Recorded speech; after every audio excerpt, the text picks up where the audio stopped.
Hey everyone, it's Brandy and welcome back to my channel, Brandy Janae's Bookshelf. As you can tell from the title of this video, today I'm going to be doing my August OwlCrate unboxing. So here is the spoiler card for this month's box, and the theme for August was storms and seas. The first thing came in this box that has OwlCrate and their logo on both sides, and then on the back is, I believe, the fandom that this item is based off of, and then some information on this. After double checking the spoiler card, this isn't based off of any specific fandom, but it is like a useful bookish item. Inside that box we have this, which is a tea light candle lantern. There is a little slot on bottom that comes off that also has the little OwlCrate logo in there. I appreciate how everything they do, I've been saying that lately, has their logo in it. But you put the little tea light candle in here, and then you can put it into the bottom and lock it in place. And obviously when you have it lit, it will show the pattern of the design that's around the lantern, which I think this is really cute. I don't own a lot of tea light candles, but I think with this specifically, I can use like my little 2-ounce candle samplers that I typically get in book boxes. I could probably just leave this little part out and light that and just stick this whole thing over that. The next thing that's in here is this bottle here, and this is made by the Soap Librarian, I believe, and this is a bath salt that is named after the Little Mermaid. So I just smelled this and I really love the smell of this. The ingredients that's included in here just says salt, chamomile, lemongrass, orange peel, lavender, rose, hibiscus, and fragrance oil. It doesn't specify which fragrance oil, but like I said, this smells amazing and I can't wait to get some use out of this one. So the next thing we have is this, which is a tin pencil case, and this is named after the Scorpio races, and it's designed by Stella Bookish Art. And it says on the front of there, "I am so alive." There's also a quote on the inside of it, which hopefully you guys can read. That one says, "The ocean will not shift me and the cold will not take me." And on the bottom there is OwlCrate. So like I always say, you know where you got it from. I don't know if I would ever use this, if I'm being completely honest, because it is kind of small for the amount of, like, I'm like a stationery like pen really junkie, so I have a lot of pens, and since I do like a bookish bullet journal, I carry a lot of markers around with me as well, and I don't think this will fit. Oh, well. Alright, so I don't know if it's supposed to do this, but this is, you are able to take like the part that has the decoration out of it for some more space.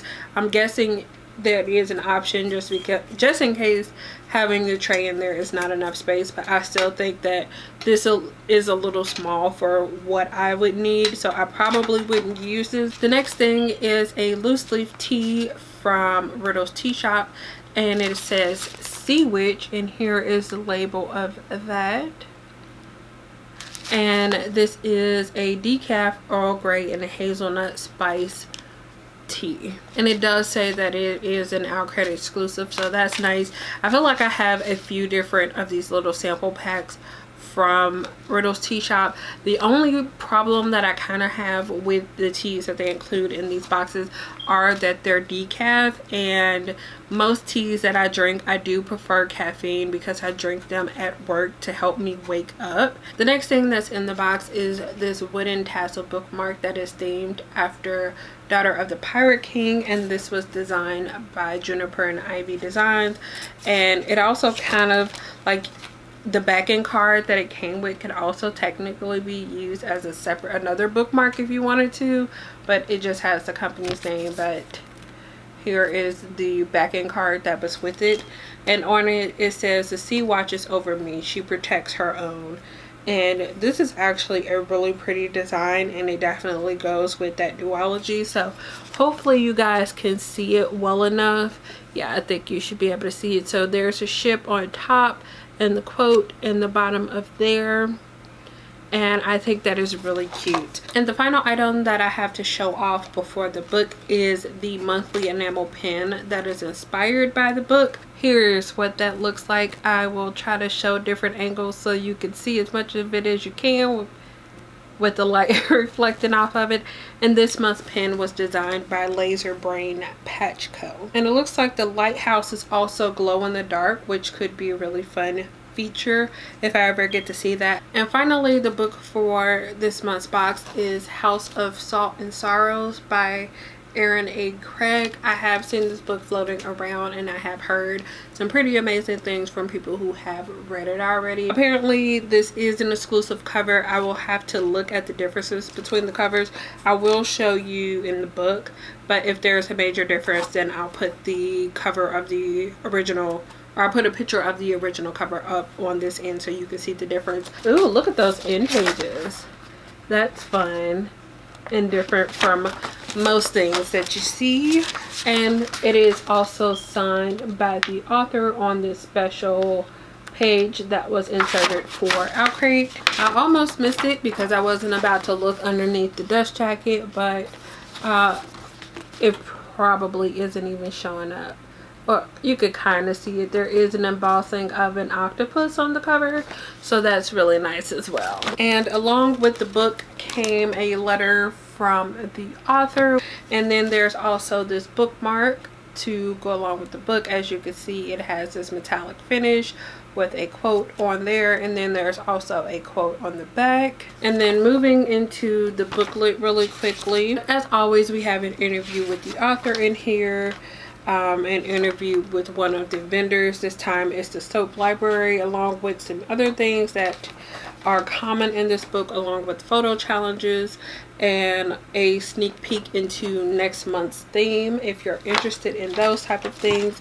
Obviously, if you have the box, then you can look through that on your own time. But here is the spoiler card for next month, which the theme for September is Fear the Night.